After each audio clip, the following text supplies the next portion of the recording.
Halo semua, kembali lagi bersama kami Toypot, kelompok 3 dari Bapekom Medan, Batch 1B. Kali ini, di podcast kali ini kita akan membahas tentang apa aja sih yang udah kita dapatin dari 4 hari kita latsal ini. Nah, kan udah lumayan lama nih, 4 hari loh kita udah mulai latsal ya. Nah, pasti ada dong yang kesan-kesan teman-teman semua mengenai latsal kita ini. Nah, sebelum kita mulai, mungkin kita perkenalan diri dulu. Aku sendiri Devi Friska Sembiring dari BPBPK Sumatera Utara. Dan ada teman-teman saja yang dari Riau.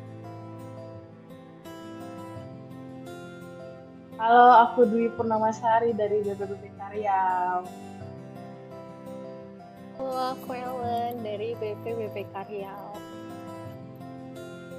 Lalu dari Sumatera Utara ada? Saya Dani dari BPBPK Sumut. Saya Bintang Bolon dari BPPK Sumut juga. Oke, itu tadi ya anggota-anggota kita hari ini. Masih sama dengan episode-episode sebelumnya. Jadi langsung aja nih. Kayak yang aku udah bilang tadi, kita udah 4 hari menjalani proses latsal ini. Nah, di sini penasaran nih apa aja sih kira-kira yang membekas dari proses latsal selama 4 hari ini di pikiran teman-teman yang ada di sini gitu. Mungkin baiknya dimulai dari aku sendiri ya. Nah, kalau aku sendiri tuh yang paling membekas di aku tuh pelajaran kita yang di awal banget dulu ya, tentang wawasan kebangsaan dan nilai bela negara. Nah, jadi dari proses latsal ini aku tuh jadi tahu kalau wawasan kebangsaan tuh penting, landasan penting untuk menjaga keutuhan dan kelangsungan NKRI. Terutama sekarang ini nih, di tengah derasnya tantangan zaman seperti globalisasi dan perkembangan teknologi.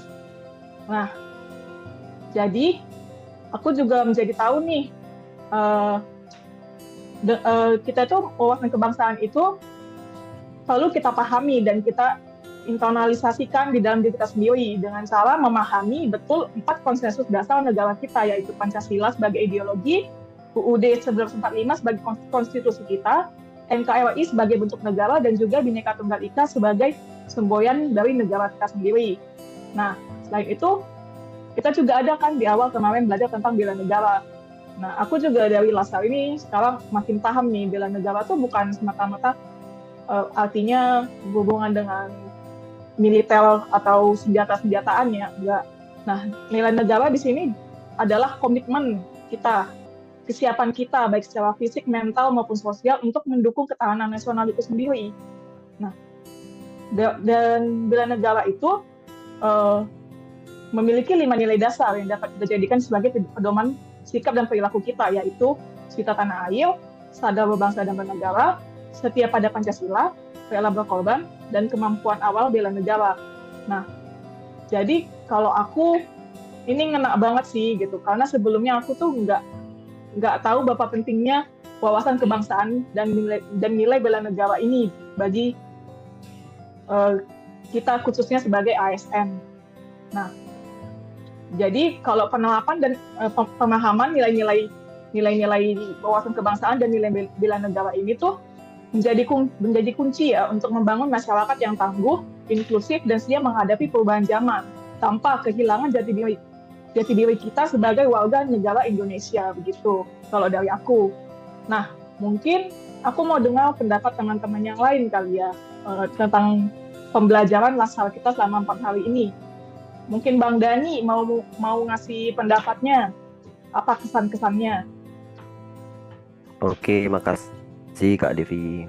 Kalau tadi Kak Devi membawa yang di segmen yang dari agenda 1 ya, pembelajaran 1, mungkin saya yang selanjutnya yang dari agenda kedua kemarin kalau nggak salah isu kontemporer ya dan AGHT di lingkungan ASN. Jadi menurut saya kalau AGHT itu bukan cuma tekanan dari luar aja, tapi bisa juga dari dalam lingkungan kerja seperti budaya kerja yang masih belum update ya, atau sistem-sistem yang belum efisien.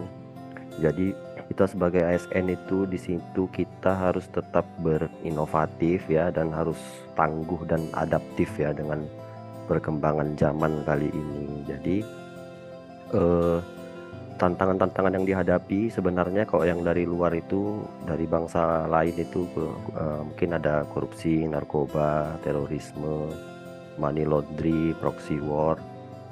Ada juga kejahatan siber, konflik kepentingan. Kalau yang dari dalam sendiri, ancaman dari dalam mungkin ada kesenjangan sosial, literasi digital yang rendah, stunting, dan kelaparan. Jadi gimana cara kita menghadapinya itu, yaitu sebagai ASN itu harus kita sadar ada tantangan dari hal transformasi digital ya.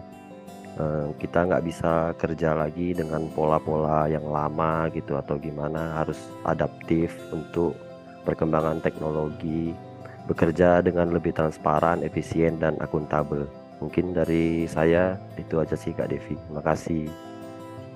Ya, makasih Bang Dani. Nah, Bang Dani menarik dari isu kontemporer nih. Berarti itu yang melekat di Bang Dani nih dari pembelajaran asal kita 4 hari ini.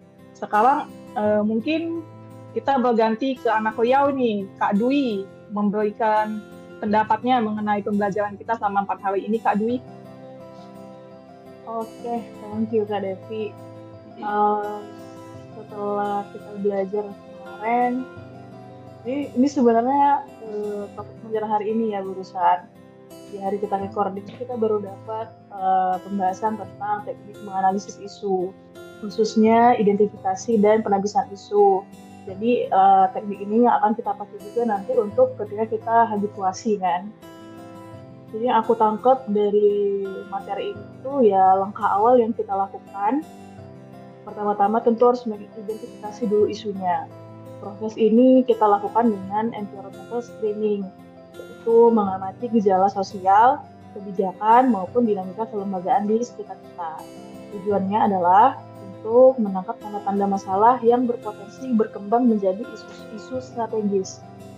Jadi setelah itu baru kita masuk ke tahapan analisis isu, di mana tahapan analisis ini kita punya 4. Yang pertama ada identifikasi dan deskripsi isu, yaitu menjelaskan isu dengan jelas. Apa masalahnya, siapa yang terlibat, dan dampaknya apa. Lalu yang kedua ada penapisan isu. Jadi di sini kita nggak bisa semua isu itu kita anggap memiliki urgensi yang sama. Jadi perlu dipilih mana yang perlu diprioritaskan. Lalu yang ketiga, kita pendalaman analisis isu, memahami akar masalah dan risiko yang mungkin timbul. Lalu yang keempat, ada penyusunan alternatif solusi yang realistis sesuai dengan kapasitas kita. Nah, untuk menilai kualitas isu ini, kita menggunakan metode yang namanya APKL. Hanya aktual, yaitu apa isu yang sedang terjadi, ada problematik, apakah menimbulkan masalah signifikan, ada kekhalayakan, apakah menjadi perhatian publik, lalu kelayakan, apakah bisa ditangani sesuai kapasitas organisasi. Nah, setelah itu untuk menentukan prioritas, kita menggunakan metode USG, urgensi, untuk melihat seberapa mendesaknya, seriousness untuk melihat seberapa besar dampaknya, growth untuk melihat potensi perkembangan jika tidak ditangani. Jadi sebagai contoh, di salah satu daerah muncul keluhan masyarakat terkait air bersih. Jadi dari APKL kita lihat ini aktual karena terjadi sekarang, problematik karena berdampak pada kebutuhan dasar, kekhalayakan karena menjadi perhatian masyarakat luas dan layak ditangani oleh instansi teknis. Lalu dari USG-nya kita lihat urgensinya tinggi karena menyangkut kebutuhan harian, lalu juga ini serius karena mempengaruhi kepercayaan publik, dan growth-nya besar jika dibiarkan. Artinya isu ini masuk ke dalam prioritas utama. Jadi solusinya dapat dimulai dari penanganan sementara, koordinasi lintas instansi, hingga rencana perbaikan jangka panjang. Jadi dari pelajaran ini kita dapati bahwa analisis isu bukan hanya mencatat masalah, tetapi menyusun langkah strategis yang tepat agar isu dapat ditangani secara efektif, menjaga kepercayaan publik, dan meningkatkan kualitas pelayanan kita. Itu yang bisa aku sampaikan dari materi ini, Kak Devi. Terima kasih. Ya, makasih Kak Dwi. Wah, Kak Dwi ngangkatnya isu yang baru banget kita pelajarin hari ini ya. Nah, itu mungkin bisa dibilang kelanjutan dari punyanya Bang Dani tadi ya. Kalau Bang Dani kan mengangkat secara umum nih mengenai isu kontemporer. Nah, dari Kak Dwi ini mengangkat tentang cara mengidentifikasi isu tersebut, lalu tentang penapisannya juga gitu ya. Oke, sekarang mungkin lanjut lagi masih dari teman kita dari Riau, Kak Ellen mungkin. Oke, terima kasih Kak Devi. Hari ini sama ya sama Kak Dwi sendiri, aku akan membahas materi hari ini, yaitu teknik analisis masalah. Sekarang kita ngobrol soal gimana caranya kita sebagai CPNS bisa menganalisis masalah dengan cara yang runtut dan masuk akal. Nah, di pelatihan tadi kita dikenalkan dua alat yang keren banget, yaitu ada problem tree sama fishbone diagram atau yang sering disebut diagram tulang ikan. Yang pertama aku akan membahas tentang problem tree atau pohon masalah. Bayangin kita punya satu masalah yang kelihatan di permukaan, tapi kamu gak tahu pasti penyebabnya dari mana saja. Nah, problem tree ini ngebantu kita untuk menggali akar masalah sampai ke dampaknya. Misalnya kita ambil contoh di suatu wilayah yang sering banget terjadi banjir. Di batang pohon kita tulis masalah banjir, terus kita gali ke bawah, kita temuin akar-akarnya, seperti banyak orang yang buang sampah ke sungai, nggak ada petugas yang membersihkan saluran, anggaran kebersihan yang kurang, nggak ada kerja bakti rutin. Lalu kita bisa lihat ke atas dampaknya tuh apa gitu. Contohnya muncul daerah kumuh, masyarakat jadi sakit, infrastruktur rusak, dan lain-lain.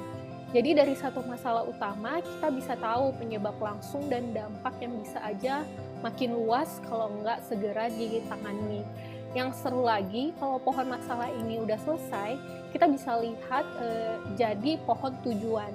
Jadi akar-akar yang tadi itu berubah jadi solusi. Batangnya jadi tujuan program dan dampaknya jadi harapan hasil positif. Terus yang kedua, aku mau bahas tentang fishbone diagram atau si tulang ikan ini. Nah, kalau problem tree itu dari atas ke bawah. Kalau fishbone diagram ini bentuknya horizontal kayak ikan yang tulangnya ke samping-samping gitu. Kalau di kepala ikannya itu kita tulis masalah utamanya. Terus kita bikin tulang-tulang besar yang mewakili kategori penyebab. Biasanya kita pakai kategori 6M, yaitu man, method, machine, material, measurement, sama mother nature. Misalnya kalau soal banjir lagi, kalau di man-nya warga belum sadar buang sampah pada tempatnya, methodnya nggak ada SOP penanganan sampah, mesinnya saluran air mampet atau rusak, dan begitu seterusnya. Nah, dari situ kita bisa lihat mana penyebab yang paling sering muncul di berbagai kategori. Nah, itu biasanya jadi penyebab utama yang harus kita cari solusinya duluan. Jadi kesimpulannya intinya itu dua alat ini bikin kita bisa mikir lebih jernih dan nggak asal nebak gitu. Kita jadi tahu mana masalah yang penting, mana yang mendesak, dan langkah apa yang paling masuk akal buat mengatasinya. Sebagai seorang ASN, kita nggak cukup cuma ngeluh atau reaktif, kita perlu melek masalah, jago untuk mengurai akarnya, dan siap kasih solusi yang berdampak. Karena kalau kita bisa menganalisis masalah dengan baik, maka kita juga bisa jadi bagian dari perubahan yang nyata. Oke, terima kasih Kak Ellen. Nah, pembahasan Kak Ellen ini memanjangkan kembali pembahasan dari Kak Dwi tadi ya. Kalau tadi di Kak Dwi kan kita mengidentifikasi masalah-masalah isu-isunya ya kan. Nah, jadi tapi kalau di Kak Ellen ini kita mendalami isu-isu yang sudah kita identifikasi tadi. Jadi kita mencari penyebabnya, lalu dampaknya, dan apa solusinya untuk isu-isu tersebut gitu ya Kak Ellen ya. Oke, mungkin untuk yang terakhir nih dari Medan, kita kembali ke Medan untuk Bang Eben. Bagaimana Bang pendapatnya tentang laksar kita? apa yang membekas nih Bang dari pelajaran kita. Oke, terima kasih kesempatannya Kak Devi sebagai host. Mungkin mayoritas hampir semua tadi udah disampaikan oleh kakak abang ya, perihal topik-topik kita selama latsar yang kita pelajari dari Pak Anwar ya. Mungkin yang ingin saya sampaikan itu perihal algoritma kebangsaan dan peran ASN muda, yang mana kalau kita ketahui algoritma mungkin apa identik dengan coding, identik dengan komputerisasi begitu ya. Tapi dalam hal ini algoritma kebangsaan itu adalah upaya menyebarkan nilai-nilai kebangsaan melalui teknologi dan media sosial secara sistematis begitu. Yang mana nilai-nilai kebangsaan ini bisa kita bagi menjadi 5. Yang pertama ada keadilan, kemudian gotong royong, inklusivitas, integritas, kemudian yang kelima adalah kepeloporan. Kita sebagai CPNS ini sebagai ASN muda berperan sebagai eksekutor nilai kebangsaan, promotor inovasi, dan pembentuk narasi publik. Semua hal tersebut itu dapat kita implementasikan dengan berbagai cara. Yang pertama itu bisa melalui kampanye digital anti korupsi. Yang kedua bisa dengan layanan publik inklusif gitu. Jadi maksudnya inklusif ini pelayanannya itu merata begitu, tidak membeda-bedakan si A dengan si B dan lain sebagainya. Kemudian yang ketiga juga kita bisa dengan cara penyusunan konten edukatif berbasis nilai Pancasila di media sosial. Jadi caranya itu lebih ke modern, menggunakan dan memanfaatkan teknologi, kemajuan teknologi sosial media sekarang ini, tapi ke arah yang lebih positif gitu. Mungkin itu yang bisa saya sampaikan Kak Devi. Oke, makasih untuk Bang Eben. Wah, itu tadi temanya Bang Eben benar-benar relevan ya dengan kita sekarang nih sebagai calon-calon ASN muda, kan? Oke, jadi selama kita 4 hari berlatsar ini banyak ya pembelajaran-pembelajaran yang udah kita dapatkan. Mulai dari tadi pentingnya wawasan kebangsaan, nilai-nilai dasar bela negara, tantangan kontemporer yang dihadapi bangsa kita, lalu sampai ke teknik analisis isu, dan tadi dari Bang Eben ada tentang peran strategis ASN muda nih di era digital sekarang ini gitu kan. Nah, harapannya sih semoga dengan pembelajaran latsar ini bukan hanya bisa menambah wawasan kita, tapi juga bisa menumbuhkan semangat kita untuk berkontribusi aktif menjaga keutuhan negara kita ini. Tentunya dengan cara kita masing-masing sebagai ASN muda, seperti yang tadi dijelaskan oleh Bang Eben nih, gitu. Oke, mungkin sekian aja kali ya pembahasan kita untuk hari ini. Saya Devi Friska Sembiring, mundur diri dulu dari podcast hari ini. Terima kasih. Terima kasih.